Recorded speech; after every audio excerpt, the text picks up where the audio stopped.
왜 마지막에 넣었을까? 이것은 이 복이 천국 백성 성품의 최종 결정판이기 때문에 그렇습니다. 여러분, 관찰력이 뛰어나신 분들은 뭐 아시겠지만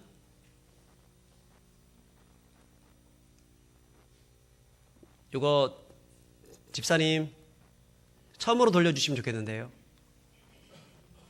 예, 감사합니다. 예, 우리 이제 관찰력이 좋으실 분들은 아시겠지만 이 1절부터 특히 3절부터 마지막 우리 10절까지 쭉 보시면 여기에 처음에 첫 번째 복도 천국이 그들의 것이며 돼 있고요. 8번째 마지막 오늘 읽었던 이 복도 천국이 그들의 것이며라고 돼 있습니다. 이런 구조를 어떤 구조라고 하냐면 인클로지오 구조, 수미상관 구조라고 합니다. 앞뒤로 이렇게 묶어버린 겁니다. 그러니까 이것을 지금 무엇으로 묶어놓은 거냐면 천국이라는 단어로 묶어놓은 겁니다. 그러니까 이것은 이 팔복은 천국 백성들의 성품이라고 볼 수 있습니다. 천국에서 시작했다가 천국으로 마무리 짓고 있습니다. 심령이 가난함은 천국에 입성하는 첫 번째 계단이 된다는 것입니다. 천국에 오르는 이 8가지 계단이 있다고 하면, 자, 이렇게 천국이라 칩시다. 자, 그러면 첫 번째 계단을 올랐습니다. 심령이 가난함을 가지고 첫 번째 천국으로 입성을 하게 됩니다. 자, 두 번째 계단, 애통하는 자의 계단, 그리고 온유한 자의 계단, 의에 줄이고 목마른 자의 계단, 긍휼히 여기는 자의 계단, 마음이 청결한 자의 계단, 화평케 하는 자의 계단, 그리고 오늘 본문 의를 위하여 박해를 받는 자의 계단입니다.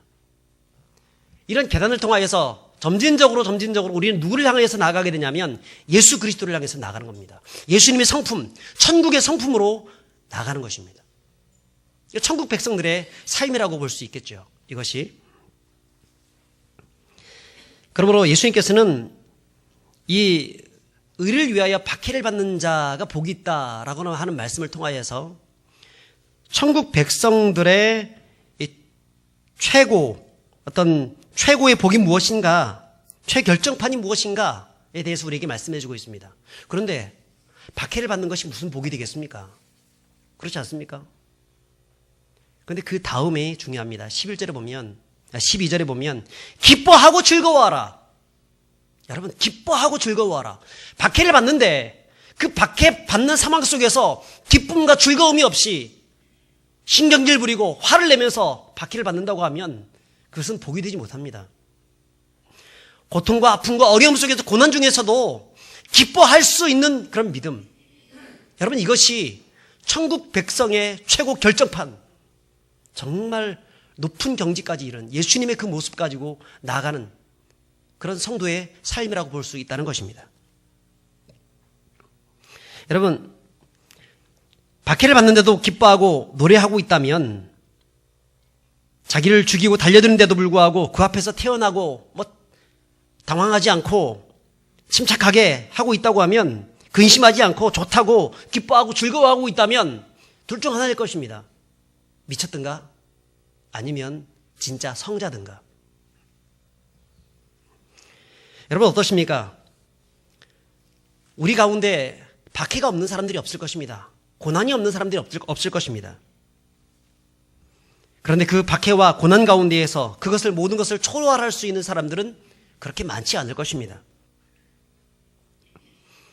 오히려 주님은 우리에게 너의 인생 가운데 그런 박해와 어려움들이 있다 할지라도 그 모든 것을 초월하면서 믿음으로 감내하면서 승리하는 삶을 살아야 한다고 말씀을 하고 있습니다.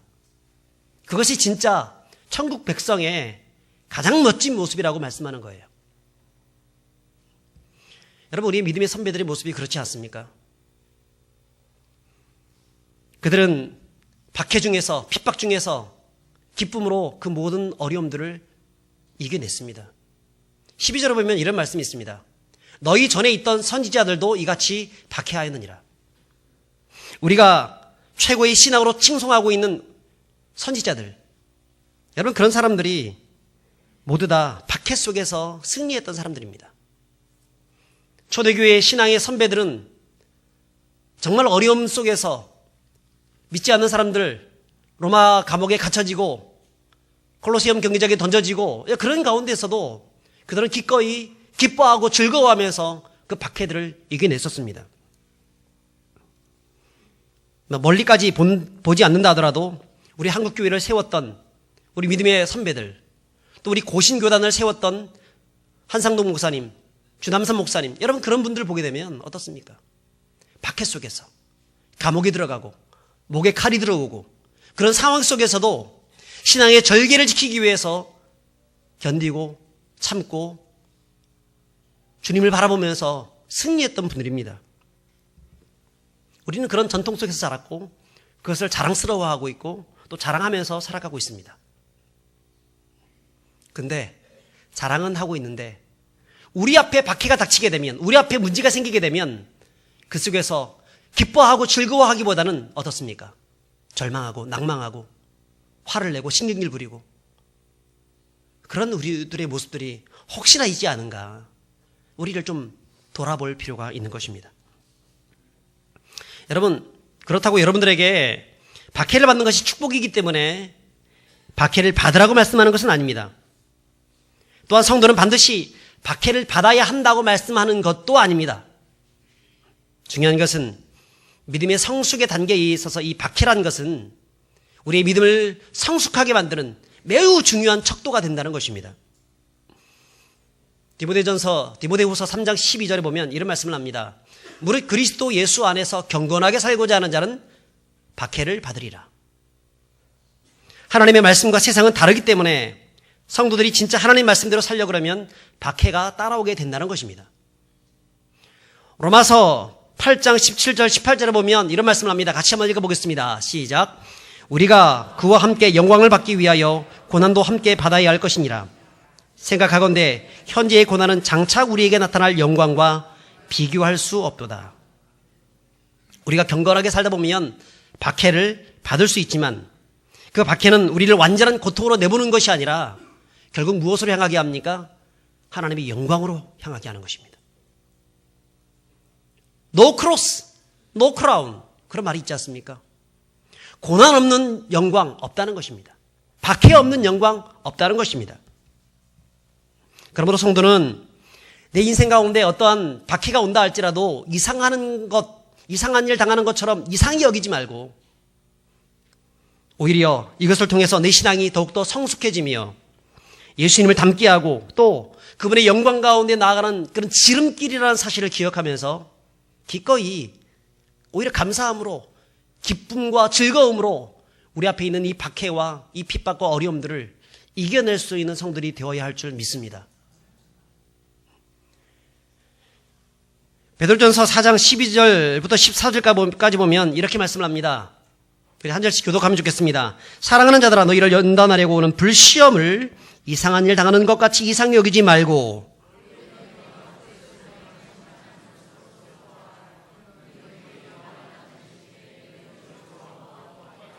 같이 읽습니다. 너희가 그리스도의 이름으로 치욕을 당하면 복 있는 자로다. 영광의 영 곧 하나님의 영이 너희 위에 계심이라. 여러분, 치욕을 당하는 것이 무슨 복입니까? 근데 오늘 그리스도의 이름으로 치욕을 당하면 너희에게 복이 있다라고 말씀을 합니다. 불시험 당하는 것이 무슨 복입니까? 시련 당하는 것, 아픔이 오는 것 무슨 복입니까? 그럼에도 불구하고 그리스도의 이름으로 그 고난을 당하게 되면 그 고난이 우리의 영광이 되게 되고 그것이 변하여서 내 삶 가운데 하나님의 축복으로 채워주신다는 겁니다. 하나님께서 감당할 수 없는 그 하늘의 영광으로 우리 가운데 풍성하게 채워주신다는 것입니다. 그러므로 여러분, 우리 인생에 여러 가지 박해가 올 때 믿음으로 감내해야 합니다.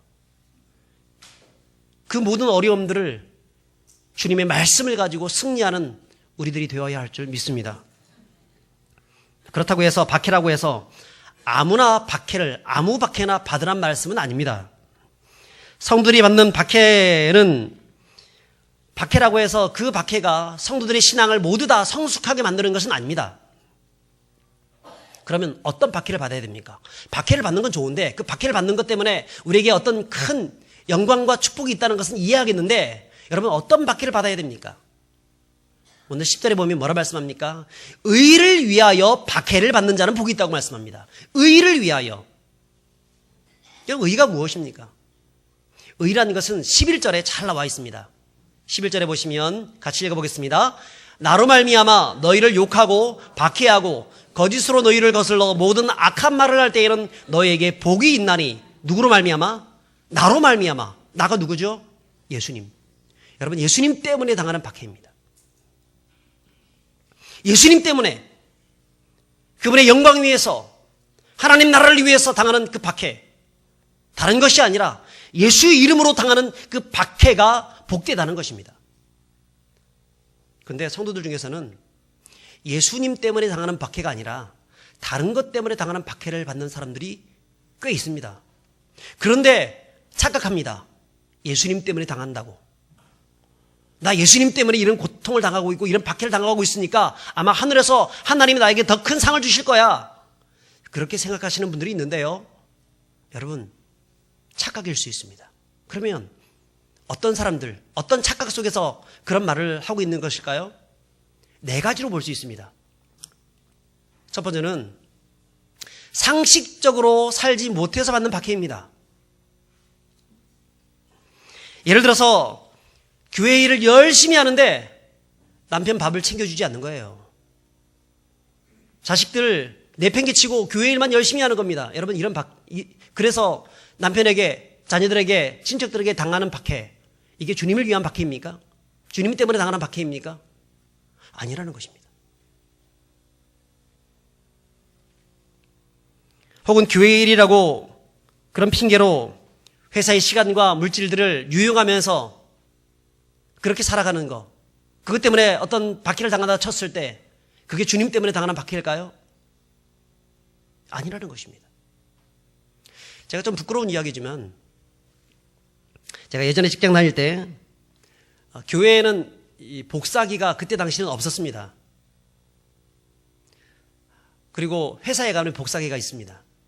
그래서 보통 교회에 인쇄를 할 때 찬양집을 복사한다든가 아니면 악보를 복사할 때 혹은 주보를 복사할 때는 외부에 맡겼습니다. 돈을 주고 맡겼습니다. 저는 직장을 다니기 때문에 직장에는 복사기가 있으니까 어떻게 할까요? 복사기를 이용하는 겁니다. 그때는 그게 잘못인지 몰랐습니다. 나중에 생각해 보니까 잘못이더라고요.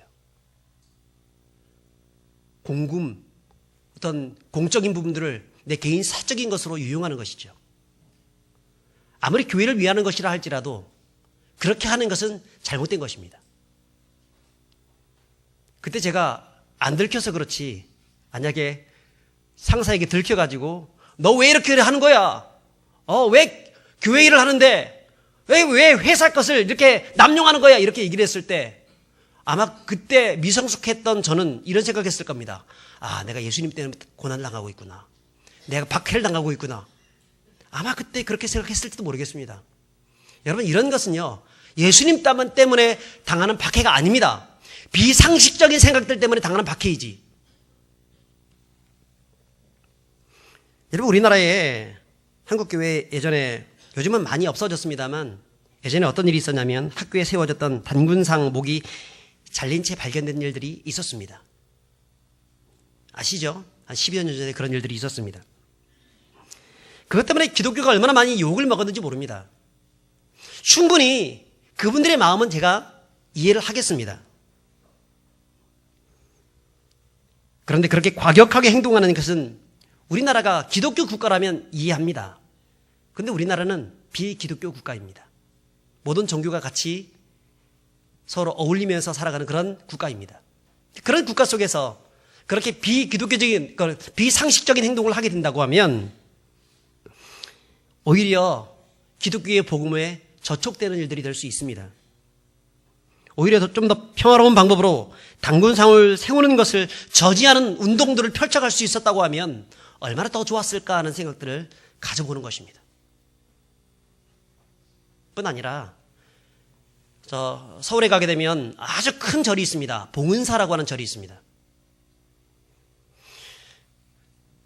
한국에 참 과격한 선교단체에서 어떤 일이 있었냐면 그 봉은사 주위를 빙글빙글 돌면서 땅밟기를 한다고 해서 그 동영상이 촬영이 되어서 믿지 않는 사람들한테 굉장히 욕을 먹었던 그런 적이 있었습니다. 여러분, 이것 또한 신앙적으로 열심히 있다는 것은 좀 이해하겠지만 그렇게 절에 가서 땅밟기를 해서 그렇게 해야 마귀가 도망가는 것입니까? 꼭 우상과 전면적으로 싸우고 그렇게 해야 우리가 승리하는 것입니까? 오히려 예수님께서는 뭐라 말씀하셨습니까? 뱀처럼 지혜롭고 비둘기처럼 순결하라고 말씀합니다. 우리의 삶을 통하여서 그리스도를 드러내는 삶을 살아가야지 절 앞에 가가지고 스님 있으니까 그 앞에서 큰 소리로 예수 믿으세요! 이렇게 얘기하고 도망치면 여러분, 그게 무슨 유익이 되겠습니까? 마귀는 떠나가라! 이렇게 얘기하면 무슨 유익이 되겠습니까?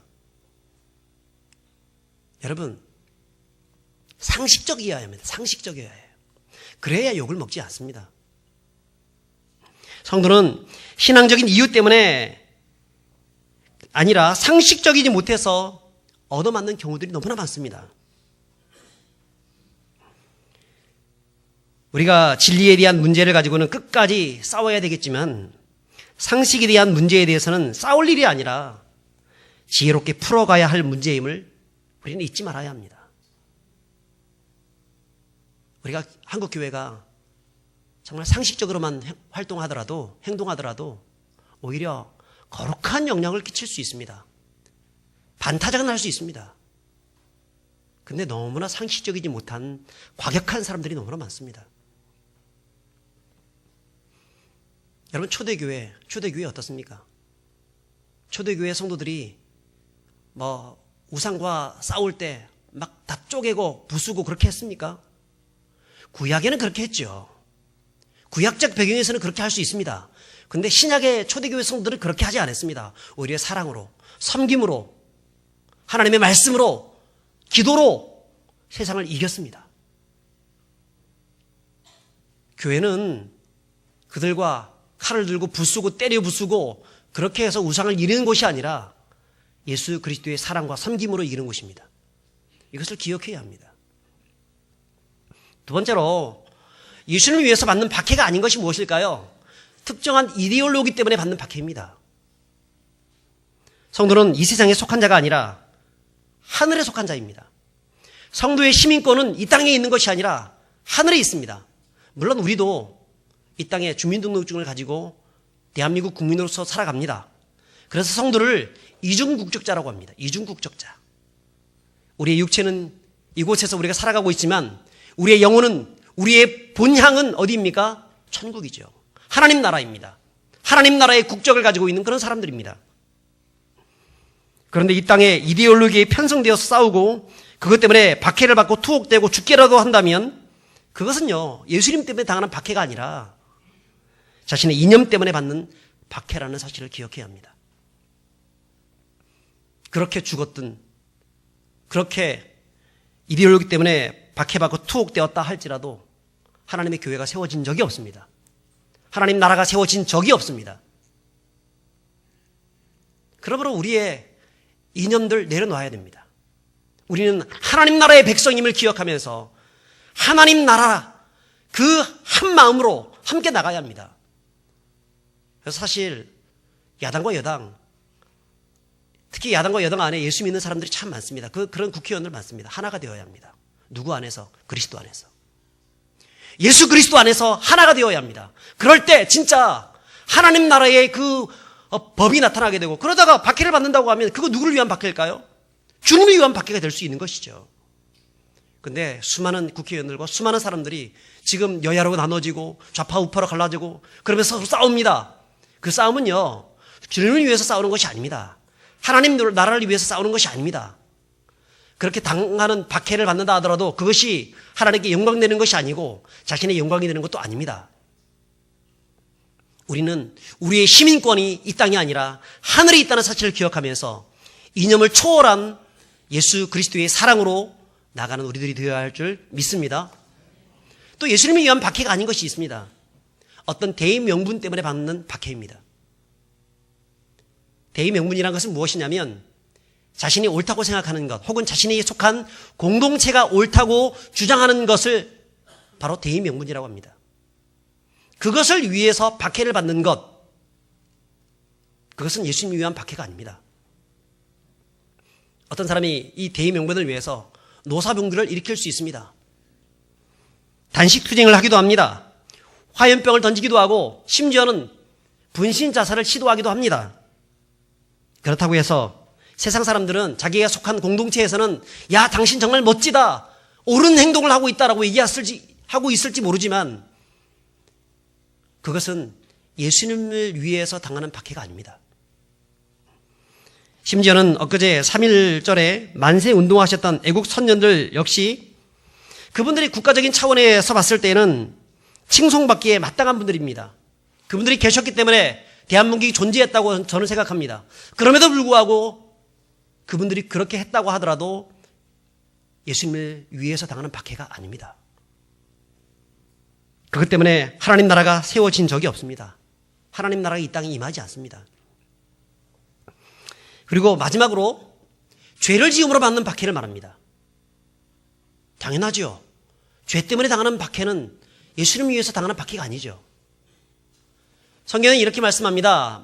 베드로전서 2장 20절, 죄가 있어 매를 맞고 참으면 무슨 칭찬이 있으리요. 교회 다니는 사람들이 죄를 짓고 그것 때문에 두들겨 맞고 감옥에 투옥되고 아무 칭찬이 없다는 겁니다. 아무런 상급이 없다는 것입니다. 4장 15절에 보면 이런 말씀합니다.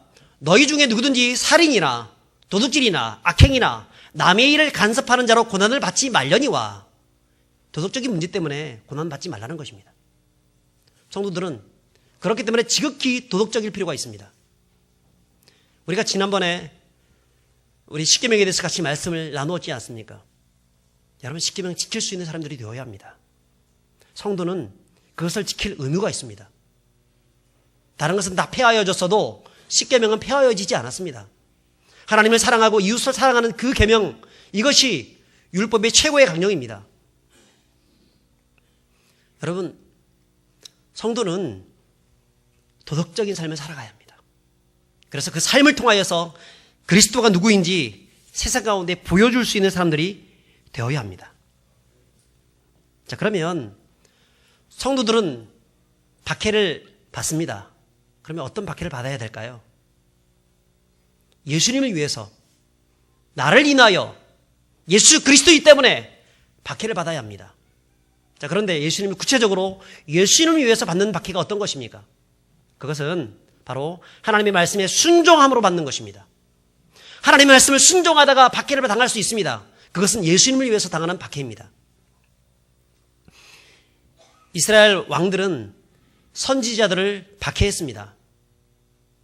이와 같이 그들이 선지자들을 박해하였다고 성경 말씀하고 있죠. 선지자들을 박해했습니다. 왜 박해했을까요? 그들은 왕들이 구미에 맞는 말을 하지 않고 딴소리를 했기 때문에 그렇습니다.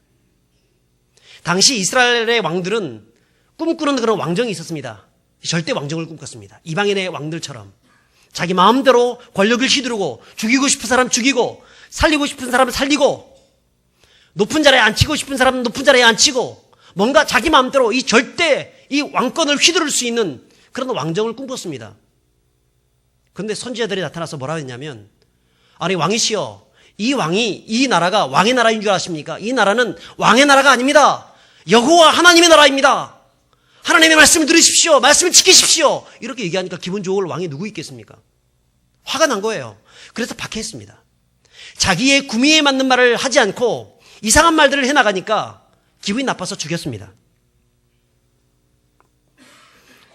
초대교회 성도들이 로마 제국에 의해서 박해를 당했던 것도 딱 그런 논리 속에서 박해를 당했습니다. 당시 로마인들은 로마 황제를 누구라고 불렀냐면 퀴리오스라고 불렀습니다. 퀴리오스라는 것은 주님이라는 뜻인데 오직 로마 황제만이 만왕의 왕 되시고 만주의 주가 되십니다라는 그런 이야기입니다. 이것은 사람에게 붙여지는 말이 아니라 신에게만 붙여질 수 있는 말입니다. 그래서 이 로마 황제를 신이라고 생각했습니다. 아니, 일부러 신이라고 부르도록 했습니다. 로마 제국이 점점 커지다 보니까 이 큰 제국을 어떻게 통치할 수 있을까 고민하다가, 여러분, 처음부터 그들이 이 황제를 퀴리오스라고 불렀던 것은 아닙니다. 그런데 점점 제국이 커지다 보니까 통치하는 그런 입장에서 봤을 때 어떤 종교적인 그런 힘, 이것을 빌리게 되면 큰 힘이 되겠다. 그래서 로마 황제를 신격화시키기 시작했습니다. 그리고 모든 왕들을 그 앞에 조아려 엎드려서 절을 하게 만들고 오직 로마 황제만이 퀴리오스다라고 부르짖게 만들었습니다. 이것을 부르짖게 하고 난 다음에 그 다음에 너희들을 믿던 그런 종교를 믿어라 라고 했습니다. 근데 유일하게 로마 황제를 퀴리오스라고 부르지 않았던 그런 종족이 있었습니다. 누굴까요? 그리스도인들이요. 그리스도인들. 왜 그렇습니까? 사람이 퀴리오스가 될 수가 없다. 어떻게 사람이 만왕의 왕, 만주의 주가 될 수 있느냐? 오직 예수 그리스도가 만왕의 왕, 만주의 주가 되시지. 그리고 목에 칼이 들어와도 죽임을 당하고 고통을 당하고 박해를 당해도 그들은 좌절하지 않고 절망하지 않고 기꺼이 예수 그리스도만 만왕의 왕 퀴리오스가 되십니다라고 고백을 했습니다. 그 결과 이 네로 황제라는 사람이 자신에게 퀴리오스라고 부르지 않는 그리스도인들을 대상으로 해서 로마의 그 대화재 사건이 있었는데 이것은 네로 황제가 저지른 사건입니다. 그것을 이 예수 믿는 사람들에게 뒤집어 씌우고 대대적인 박해를 가하기 시작했습니다.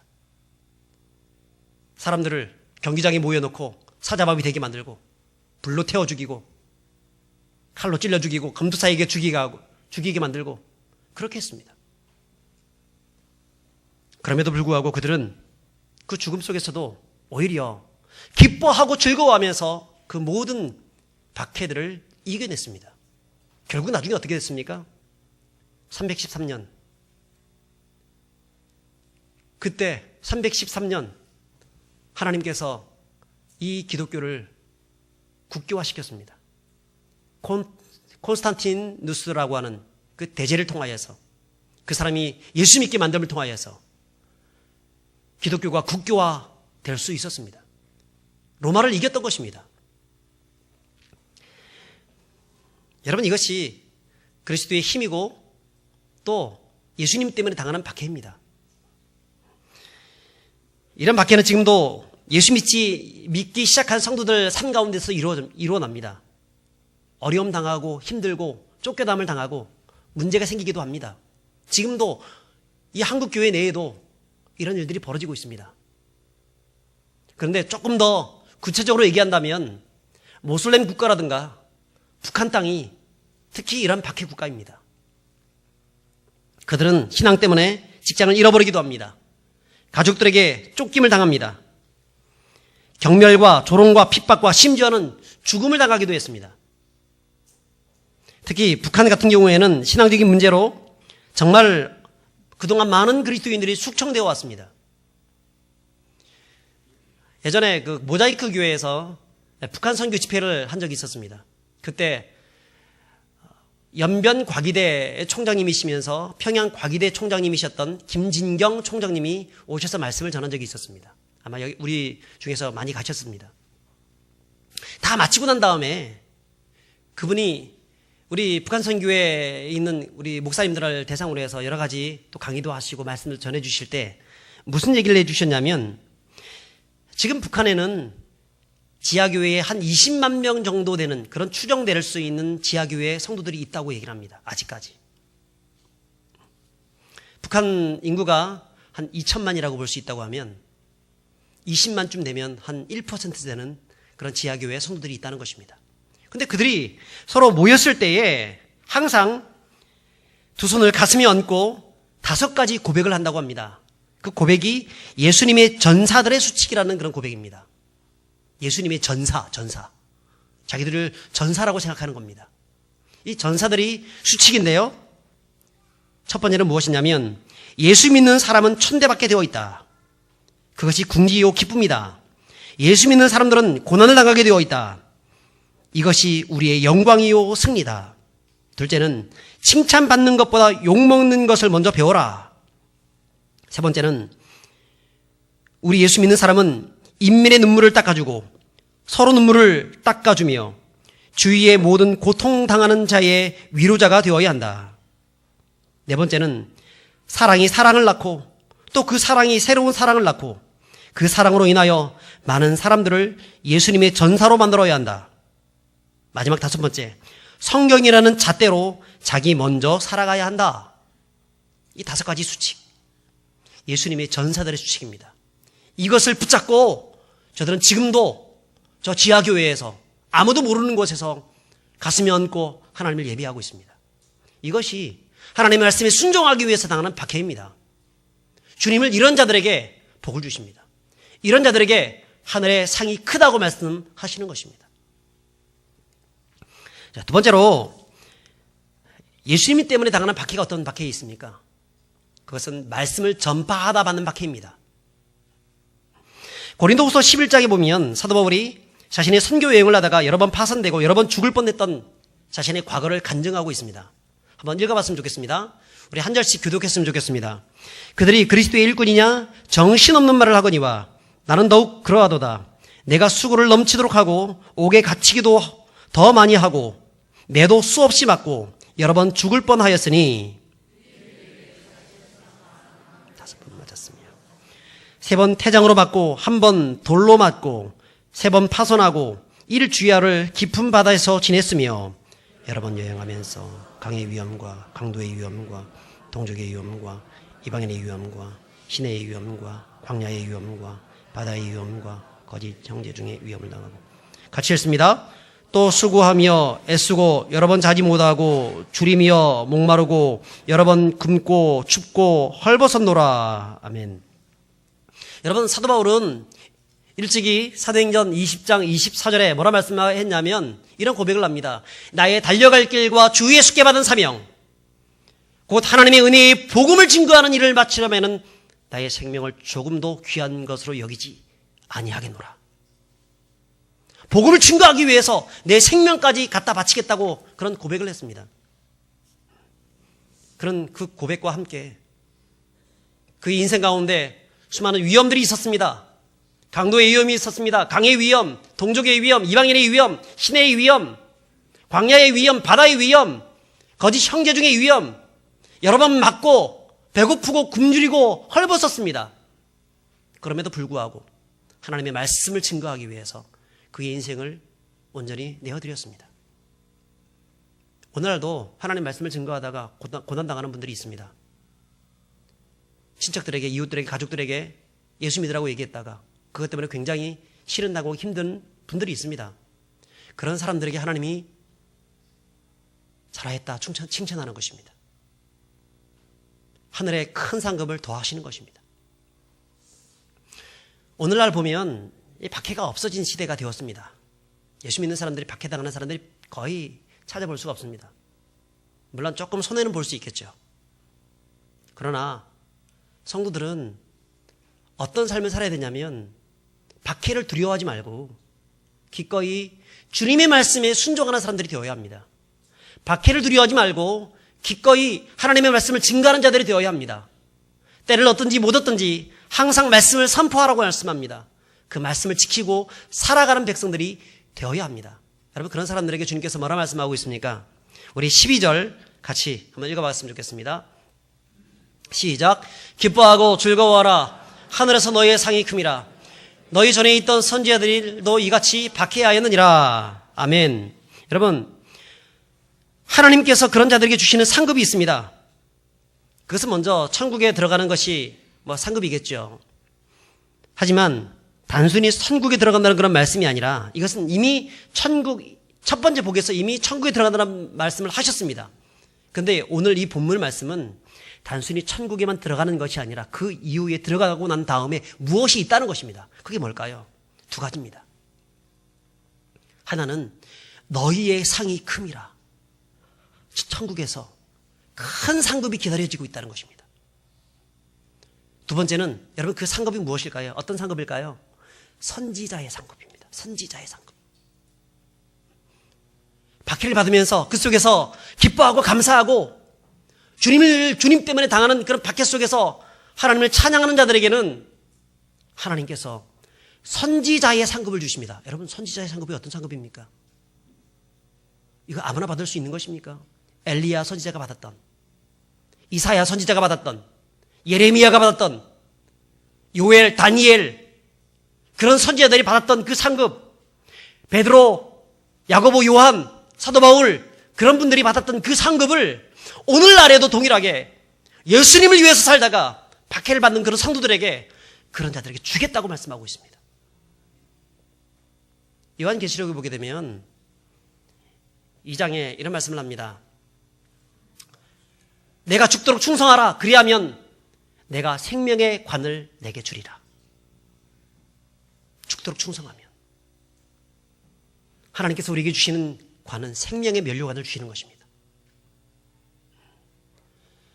여러분 3장 11절에도 보면 이렇게 말씀합니다. 내가 속히 오리니 내가 가진 것을 굳게 잡아 아무도 내 면류관을 빼앗지 못하게 하라. 하나님이 우리에게 면류관을 주십니다. 생명의 면류관, 의의 면류관을 주십니다. 사도 바울은 디모데후서 4장 8절에 나를 위하여 의의 면류관이 예비되었다고 고백을 하고 있습니다. 여러분, 하나님께서 우리에게 무엇을 주시길 원하냐면 천국의 면류관, 생명의 면류관, 의의 면류관을 예비해 주시고 또 그것을 씌워주길 원하십니다. 그런데 누구에게만 주십니까? 사도 바울에게만 주시는 것이 아니라 모든 자들에게 주의 나타나심을 사모하면서 비록 핍박과 어려움과 박해 속에서도 신앙을 지키고 하나님의 말씀에 순종하고 하나님의 말씀을 전파하고 그런 삶을 살아가는 그런 백성들에게 하나님께서는 의의 면류관, 생명의 면류관을 주신다고 말씀을 하고 있다는 것입니다. 면류관 받으리 저 요단강 건너 우리 싸움 마치는 날 의의 면류관 예루살렘 성에서. 할렐루야. 여러분, 주님이 우리에게 무엇을 주십니까? 면류관을 주십니다. 여러분, 마라톤에서 1등해서 금메달을 차지하는 그 사람이 얼마나 영광스럽겠습니까? 요즘은 금메달을 주지만 옛날에는 머리에다가 월계관을 줬습니다. 월계관을 탁 씌워주면 전 세계 국민들이 환호합니다. 이 마라톤은요, 꽃이잖아요. 스포츠의 꽃이지 않습니까? 전 세계 국민이 환호하면서 기립박수를, 모든 경기장에 있는 사람들이 일어서가지고 기립박수를 칩니다. 여러분, 성도들이 주님 앞에 나아갔을 때 핍박과 환난과 어려움 중에서 모든 것을 감내하면서 믿음을 지켜 나갔던 그 성도들이 이제 주님 앞으로 나가게 되었을 때, 그때 허다한 무리들이 일어나서 그 성도들을 맞이하면서 기립박수를 치게 될 날이 있을 것입니다. 그때 주님이 우리 여러분들에게 면류관을 씌워주실 것입니다. 선지자의 면류관, 사도들의 면류관, 의의 면류관, 생명의 면류관 씌워주실 것을 믿으시기 바랍니다. 그리고 그렇기 때문에 그 면류관을 바라보면서 우리 앞에 있는 그 핍박과 환난과 어려움들을 여러분 이겨내십시오. 도망치지 마십시오. 기꺼이 감내하십시오. 그것이 우리 인생 가운데 하나님의 놀라운 축복의 통로가 된다는 사실을 여러분 믿으실 수 있기를 바랍니다. 우리 함께 이 찬양을 같이 한번 불러봤으면 좋겠습니다. 찬송가 360장 한번 불러봤으면 좋겠습니다.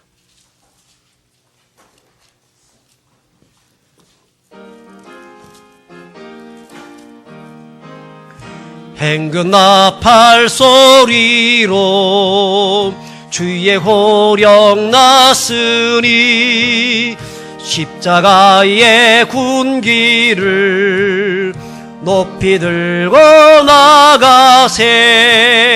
선한 싸움 다 싸우고 의의 면류관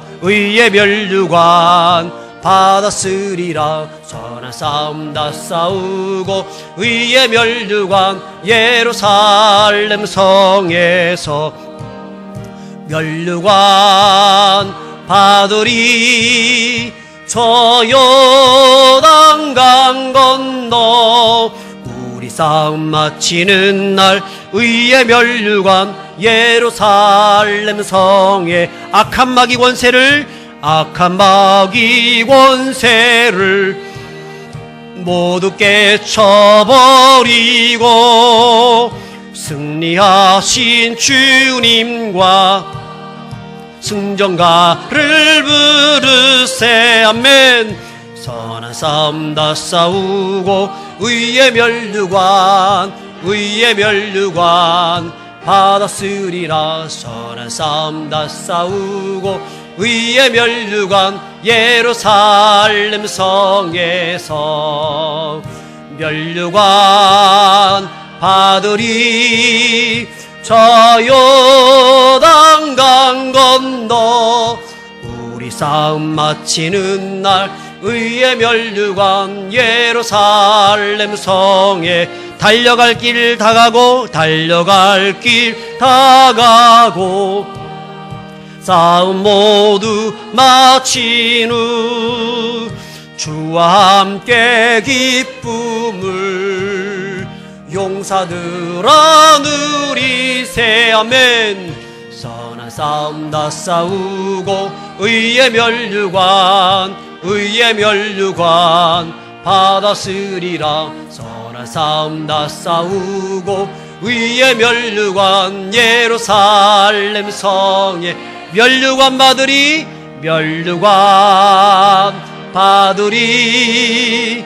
저 요단강 건너 우리 싸움 마치는 날 의의 면류관 예루살렘 성에 면류관 받으리.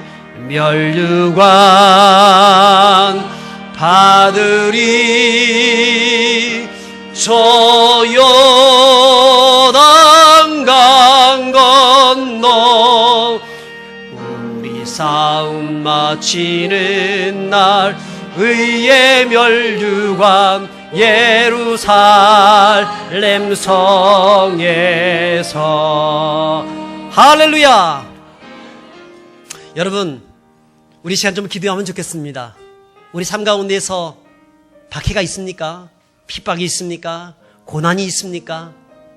예수님 때문에 당하는 그런 병과 질병과 싸우고 있습니까? 여러분, 그렇다고 하면 기뻐하십시오. 즐거워하십시오. 하늘에서 우리의 상이 큽니다. 주님께서는 우리를 위해서 생명의 면류관, 의의 면류관, 천국의 면류관, 하나님께서 선지자들에게 허락해 주셨던 그 선지자의 면류관을 저와 여러분들에게 허락해 주실 것입니다. 씌워 주실 것입니다. 그때 먼저 앞서간 성도들이 그 경기장에 우리를 모여서 우리를 환영할 것입니다. 수많은 천군 천사가 잘하였다 면류관을 씌워주는 우리를 향하여서 박수를 치면서 환호성을 지를 것입니다. 여러분, 그날을 기억하시면서 오늘의 이 아픔과 고난과 박해들을 견뎌내시고 그 박해를 멀리하고 도망치지 마시고 기꺼이 그 박해 속에서 믿음으로 승리하시는 우리가 되어야 할 줄 믿습니다. 하나님, 그런 사람 되게 하여 주옵소서. 그런 교회가 되게 하여 주옵소서. 함께 이 점을 가지고 함께 합심해서 우리 통성으로 기도하겠습니다.